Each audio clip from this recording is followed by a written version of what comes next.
ಈಗ ನಾನು ಕಥಕ್ಕಳಿ ನೃತ್ಯದ ಬಗ್ಗೆ ವಿವರಣೆಯನ್ನು ನೀಡುತ್ತೇನೆ. ಕಥಕ್ಕಳಿ ನೃತ್ಯ ಉಗಮವಾಗಿದ್ದು ಕೇರಳದಲ್ಲಿ. ರಾಮಾಯಣ ಹಾಗೂ ಮಹಾಭಾರತದ ಎಲ್ಲ ಕಥೆಗಳನ್ನು ಅಸಾಧಾರಣವಾದಂತಹ ಆಹಾರವನ್ನು ಧರಿಸಿ ನೃತ್ಯವನ್ನು ಪ್ರದರ್ಶಿಸುವುದಕ್ಕೆ ಕಥಕ್ಕಳಿ ಎಂದು ಕರೆದರು. ಕಥಕ್ಕಳಿ ನೃತ್ಯವು 17ನೇ ಶತಮಾನದ ಆಟ್ಟಕಥೆಗಳಾದ ಕೃಷ್ಣಾಷ್ಟಂ, ರಾಮನಾಟ್ಯಂ ನೃತ್ಯ ನಾಟಕಗಳ ಮೂಲಕ ಅಡಿಪಾಯವನ್ನು ಹೊಂದಿತು. ತದನಂತರ ಬಕವಧೆ, ಕಾಳಿಯವಧೆ ಮುಂತಾದ ನೃತ್ಯ ನಾಟಕಗಳು ರಚಿತವಾದವು. ಈ ನೃತ್ಯವನ್ನು ಕಥಕ್ಕಳಿಯನ್ನು ವಿದ್ಯಾರ್ಥಿಗಳು ಸುಮಾರು 7 ವರ್ಷದವರಿದ್ದಾಗ ನೃತ್ಯವನ್ನು ಮೊದಲು ಕಲರಿ ಎಂಬ ವ್ಯಾಯಾಮವನ್ನು ಕಲಿಯಲು ಪ್ರಾರಂಭಿಸಿ, ತದನಂತರ ಅಂಗಸಾಧಕ, ಕಾಲಸಾಧಕಂ, ಅಭಿನಯ ಸಾಧಕಂಗಳನ್ನು ಕಲಿಯುತ್ತಾರೆ.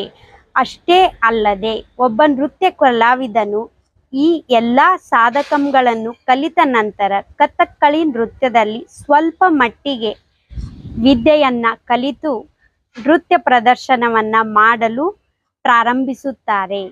ಈ ಕಥಕ್ಕಳಿ ನೃತ್ಯದಲ್ಲಿ 3 ವಿಧವಾದಂತಹ ಪಾತ್ರಗಳು ಇರುತ್ತವೆ: ರಾಜಸಿಕ, ತಾಮಸಿಕ ಹಾಗೂ ಸಾತ್ವಿಕ.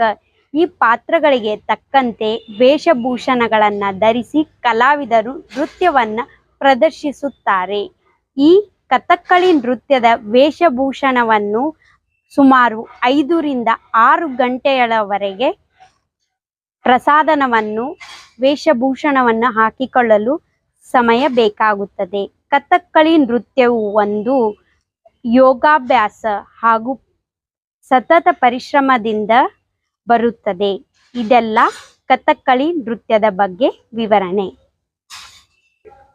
ಹಾಗಾದರೆ ವೀಕ್ಷಕರೇ, ಇವತ್ತಿನ ಎಪಿಸೋಡ್ನಲ್ಲಿ ನಾನು ಭರತನಾಟ್ಯ, ಕಥಕ್ ಹಾಗೂ ಕಥಕ್ಕಳಿ ನೃತ್ಯದ ಬಗ್ಗೆ ಸಂಪೂರ್ಣವಾದ ವಿವರಣೆಯನ್ನು ನೀಡಿದ್ದೇನೆ.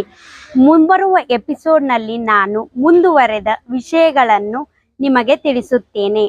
ಅಲ್ಲಿಯವರೆಗೂ ನಿಮ್ಮ ವಾಹಿನಿಯಾದಂಥ ನಾಟ್ಯಮಯೂರಿ ನೃತ್ಯ ನಿಕೇತನವನ್ನು ಹೆಚ್ಚು ಲೈಕ್ ಮಾಡಿ, ಶೇರ್ ಮಾಡಿ, ಸಬ್ಸ್ಕ್ರೈಬ್ ಮಾಡಿ. ಅಲ್ಲಿವರೆಗೂ ಧನ್ಯವಾದಗಳು.